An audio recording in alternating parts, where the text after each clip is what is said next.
Thank you. The first of our front benchers for the Lib Dems, Caroline Voaden. Thank you, Chair. It is a pleasure to speak under your chairmanship, and I would like to thank the Right Honourable Member, my friend from Orkney and Shetland, for securing today's debate on the UK fishing industry. He has been a steadfast supporter of the UK's fishing communities for many years, and I would like to echo his words and those of many others in the debate who have paid tribute to all those who have died at sea and the valuable work of the RNLI. Fishing is a subject of huge importance to us as Liberal Democrats, not only because of the economic significance of the industry, but because of its cultural heritage, its role in sustaining coastal communities and its relationship with the health of our seas. We've heard from communities all around the UK's coastline today from many different sectors of this age-old industry. The Honourable Member for Aberdeenshire North and Moray East talked about resolving the visa issue for fishers, both in and outside the 12-mile zone, which many others referred to as well. The Member for Gordon and Buchan spoke of the importance of fish as a low-carbon, high-protein food source, which we should be consuming more of. And the Member for Great Grimsby and Cleethorpes, very passionate about how we can promote fish and seafood throughout the food chain, and her brilliant food processing industry up in Grimsby. And the Member for Truro and Falmouth, who beautifully referred to Cornwall's proud fishing heritage, and particularly the Fal oysters. And on that point, I would like to once again, while I have him in the room, ask the Minister to reconsider his decision to classify Pacific oysters as an invasive species. They are heading our way anyway. They are going to be here whether we like it or not. So I don't believe this decision makes sense any longer. And after all, sheep were once not a native species of the UK. Things do change. Also, the Honourable Member for Nahelanananir. Did I get that right? Who talked about the importance of encouraging young people into the industry, which is very important for all of us, wherever we are. It's clear for us all to see that our fishing communities have been deeply let down by the previous Conservative government, and that the promises made to them in the run-up to Brexit have been badly broken.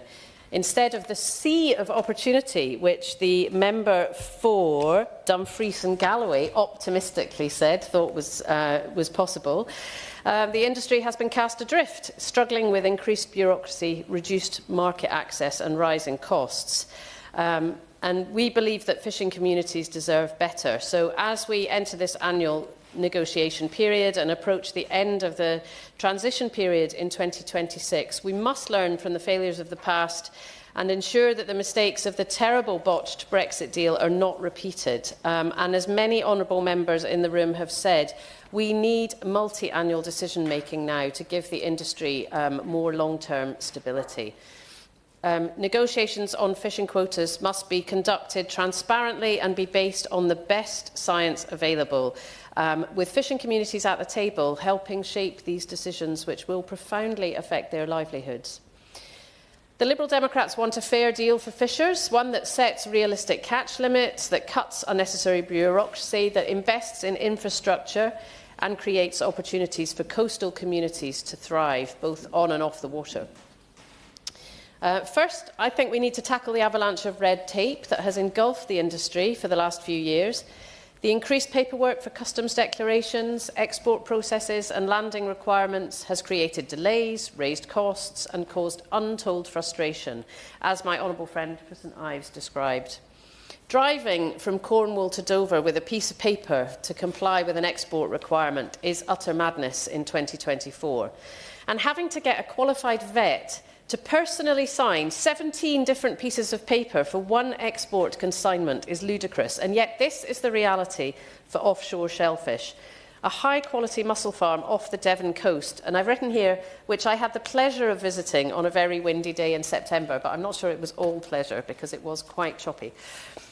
Mussels cannot afford to be held up by red tape. Speed is key when exporting shellfish. So we have to cut down on the endless forms that these companies are being forced to fill in before they can... Yes, I will give way. With the seafood seafood industry in the early days of Brexit as a special advisor with the Scotland office, and we found that much of the problems with the live export, particularly of shellfish and things like langoustines, actually lay on the far side of the channel rather than our side. And the UK government at that time, I don't know if it's still the case, had a digital first presumption to try and take away those pieces of paper that you're talking about, but in fact it was those in Europe themselves that insisted on that. I'm not sure if the Honourable Lady is aware of that. Thank you, Chair. I'm aware that my predecessor used to say that it was digital first and that the paperwork didn't exist, but I can tell you that 17 pieces of paper have to be signed every time offshore shellfish want to do an export consignment. Now, it doesn't really matter which side of the channel that's coming from. The point is that this was a bad deal which was badly negotiated, and we should never have put our fish exporters in that position. The Liberal Democrats want to see a veterinary agreement signed as soon as possible with the EU to simplify these processes. Second, we must invest in the infrastructure needed to keep jobs and value within our coastal communities. By equipping coastal towns with modern processing facilities, we can retain more of the value generated by fishing within these communities, which will help revitalise local economies, help the coastal communities around the UK and create high-quality employment opportunities, so well described by the Honourable Member for Great Grimsby and Cleethorpes. Of course, the future of fishing depends on the health of our seas, and that is why sustainability is at the heart of the Liberal Democrat approach. We believe in a science-led system for managing fishing quotas, ensuring that decisions are based on all the available evidence about stock levels and marine biodiversity, not just the headline advice. And we need to iron out the mismatches between data and the actual situation in the sea. Only when those two things match will we have the best data and will we be able to make the best decisions. The last-minute decision by the previous government, for example, to cut pollock quotas at a stroke, showed the lack of respect that the Conservatives have had for our hard-working fishing communities. And I know of one skipper, like my honourable friend here, I had one skipper who had to sell his boat straight after this. It was just the last straw. And we must have more long-term decision-making so that we're not putting people in this situation at the drop of a hat.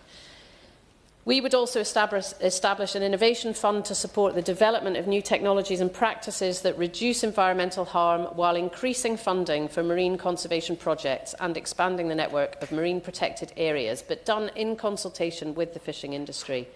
Protecting our oceans is not just about safeguarding the environment, vital though that is.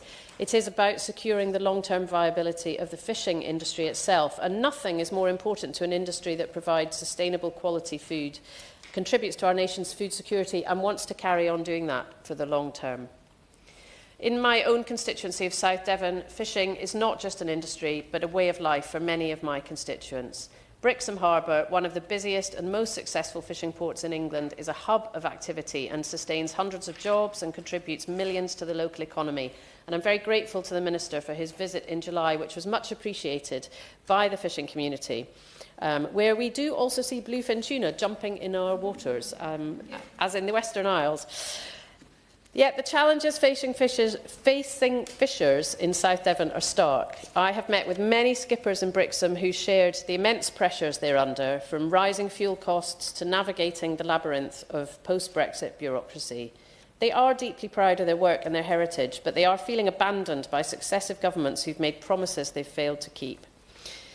We're also facing an acute skilled labour shortage, which many people have spoken about. Despite efforts to recruit homegrown talent through apprenticeships and partnerships, we simply don't have enough skilled crews to operate vessels or enough workers for our processors.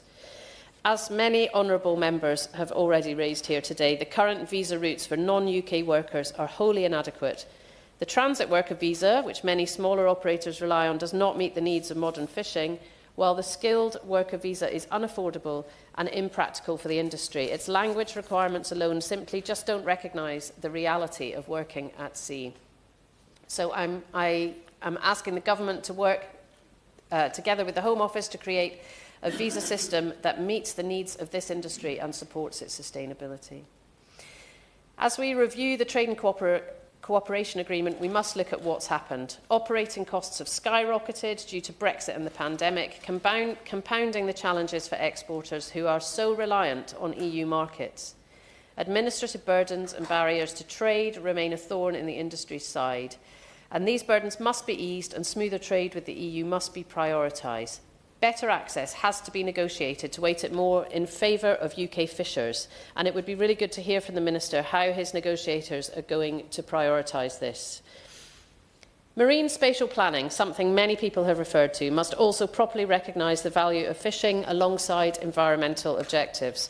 While the industry supports the goals of the Fisheries Act 2020, the pace and scale of the changes can sometimes feel overwhelming, highlighting the need for careful consideration of the socio-economic impacts on fishers and coastal communities.